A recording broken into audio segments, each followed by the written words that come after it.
जरा सोचे, दिन रात दूसरों के लिए गगनचुंबी इमारतें बनाने वाले लोग जो 25 मंजिला इमारतों पर चढ़कर ईंटें धोते हैं।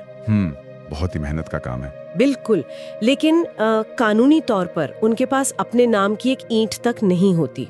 ये सुनकर थोड़ा अजीब लगता है ना?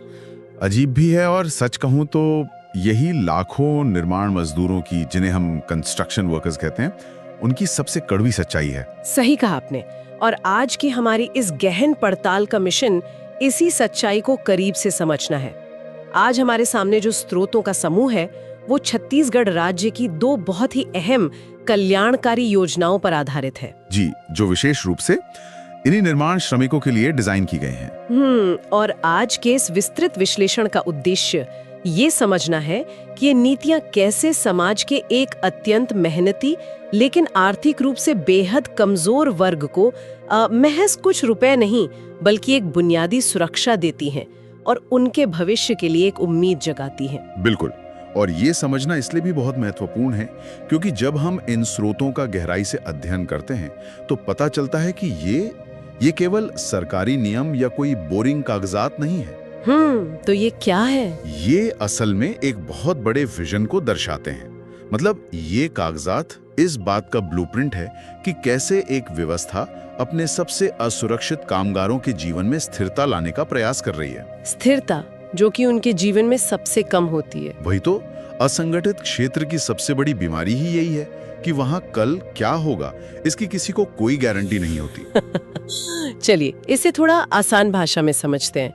हमारी पहली योजना, जिसे स्रोत में मुख्यमंत्री निर्माण श्रमिक आवास सहायता योजना का नाम दिया गया है, वो सीधे तौर पर जीवन की सबसे बुनियादी जरूरत को संबोधित करती है। यानी सिर पर एक छत। जी, स्रोतों के अनुसार छत्तीसगढ़ भवन एवं सण निर्माण कर्मकार कल्याण मंडल द्वारा पंजीकृत श्रमिकों को अपना घर बनाने या नया घर खरीदने के लिए 1 लाख रुपए की एक मुश्त राशि दी जाती है। 1 लाख रुपए? हाँ, अब अगर हम आज की महंगाई और निर्माण लागत को देखें तो 1 लाख रुपए में पूरा घर तो किसी भी हाल में नहीं बन सकता, किसी भी कीमत पर नहीं। तो इसे ऐसे समझ सकते हैं कि जैसे किसी इमारत को खड़ा करने के लिए शुरुआत में मचान यानी स्कैफोल्डिंग बांधी जाती है ना, ये 1 लाख रुपए उसी मचान की तरह है। ये कोई पूरा घर नहीं है, लेकिन इसके बिना एक मजदूर अपने सपनों के घर की पहली ईंट भी नहीं रख सकता।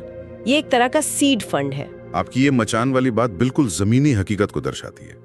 देखिए, कोई भी नीति निर्माता ये दावा नहीं कर रहा है कि 1 लाख रुपए में एक मुकम्मल घर तैयार हो जाएगा। लेकिन यहाँ असली खेल मनोविज्ञान और आर्थिक शुरुआत का है। मजदूरों के पास अक्सर वो शुरुआती पूंजी ही नहीं होती जिससे वे जमीन की रजिस्ट्री करा सकें या नींव की खुदाई शुरू कर सकें। हाँ, जो सबसे पहला बड़ा खर्च होता है। बिल्कुल, तो ये राशि उस जड़ता को तोड़ती है। ये उन्हें वो वित्तीय आत्मविश्वास देती है जो उन्हें निर्माण शुरू करने के लिए चाहिए। मतलब एक बार नींव डल जाए तो इंसान धीरे धीरे अपनी बचत से दीवारें भी खड़ी कर ही लेता है। बिल्कुल सही कहा। लेकिन जाहिर है सरकार बिना शर्तों के तो ये राशि नहीं दे रही है। नहीं, बिल्कुल नहीं। इस लाभ को पाने के लिए जो नियम तय किए गए हैं वो काफी सख्त हैं। स्रोत बताता है कि श्रमिक का कम से कम 3 साल पुराना जीवित पंजीयन यानी एक्टिव रजिस्ट्रेशन होना चाहिए और पूरे प्रदेश में उनके या उनके परिवार के किसी भी सदस्य के नाम पर कोई और पक्का घर नहीं होना चाहिए। लेकिन यहाँ एक नियम है जिस पर मुझे थोड़ी आपत्ति है, या कहूँ कि जो मुझे थोड़ा चौंकाता है। अच्छा, कौन सा नियम? नियम स्पष्ट रूप से कहता है कि यदि पति और पत्नी दोनों अलग अलग मंडल में पंजीकृत हितग्राही हैं, तब भी इस योजना के तहत केवल एक ही व्यक्ति को लाभ मिलेगा। मैं समझ गया आप क्या कह रही। तो अब मेरा यहाँ एक सवाल है, अगर पति और पत्नी दोनों अलग अलग साइट्स पर ईंटें ढो रहे हैं, दोनों ने अपना अलग लेबर कार्ड बनवाया है, दोनों सालों से मजदूरी कर रहे हैं, तो केवल एक को ही लाभ देना क्या एक कामगार महिला के व्यक्तिगत अधिकारों का हनन नहीं है? यहाँ जो बात सबसे ज्यादा ध्यान खींचती है वो है सीमित संसाधनों का न्याय संगत वितरण। न्याय संगत वितरण। हाँ, देखिए, पहली नजर में देखने पर यह वाकई ऐसा लगता है कि एक कामगार के अधिकार को कम किया जा रहा है। लेकिन हमें इसे राज्य के सीमित बजट और पंजीकृत मजदूरों की विशाल संख्या के नजरिए से देखना होगा। मतलब फंड्स की कमी की वजह से। बिल्कुल। मांग हमेशा उपलब्ध फंड से कहीं अधिक होती है। अब जरा सोचिए, अगर एक ही छत के नीचे रहने वाले पति पत्नी दोनों को 1-1 लाख रुपए दे दिए जाएं, तो उसका सीधा गणित ये है कि राज्य के किसी दूसरे जरूरतमंद परिवार को वो सहायता नहीं मिल पाएगी। अच्छा, तो मतलब आप कह रहे हैं कि ये व्यक्तिगत न्याय से ज्यादा अधिकतम लोगों के लाभ के फॉर्मूले पे काम करता है। एकदम सही। लेकिन फिर भी उस महिला मजदूर के नजरिए से सोचें तो उसने भी तो अपना पंजीयन 3 साल तक जीवित रखा है ना? बिल्कुल, उसकी मेहनत और उसका पंजीकरण अपनी जगह पूरी तरह वैध है। लेकिन आवास योजना का अंतिम लक्ष्य व्यक्ति को अमीर बनाना नहीं है। इसका लक्ष्य परिवार को एक सुरक्षित छत देना है। ये नियम सुनिश्चित करता है कि सीमित बजट के भीतर अधिक से अधिक परिवारों के सिर पर छत आ सके, ना कि एक ही परिवार को दोहरा लाभ मिले। एक तरह का संतुलन बनाना पड़ता है। जी, ये कल्याणकारी अर्थशास्त्र का एक बहुत ही क्लासिक उदाहरण है, जहां व्यक्तिगत अधिकार और सामूहिक कल्याण के बीच एक बहुत ही बारीक संतुलन बनाना पड़ता है। ये एक दिलचस्प नजरिया है। और बात सिर्फ नियमों की नहीं है, यहाँ जो कागजी कार्रवाई है वो भी बहुत गहरी है। कागजी कार्रवाई तो भारत में हर जगह होती है। हाँ, लेकिन यहाँ स्रोत दस्तावेजों की एक लंबी सूची का जिक्र करते हैं। पंजीयन कार्ड, आधार कार्ड, बैंक पासबुक, ये सब तो आम बात है। हाँ, वो तो हर जगह चाहिए। लेकिन एक शर्त है, 10 रुपए के स्टाम्प पेपर पर कोई आवास नहीं होने की घोषणा का शपथ पत्र। जी। साथ ही जमीन के कागजात जैसे खसरा, B1 या पट्टा होना अनिवार्य है।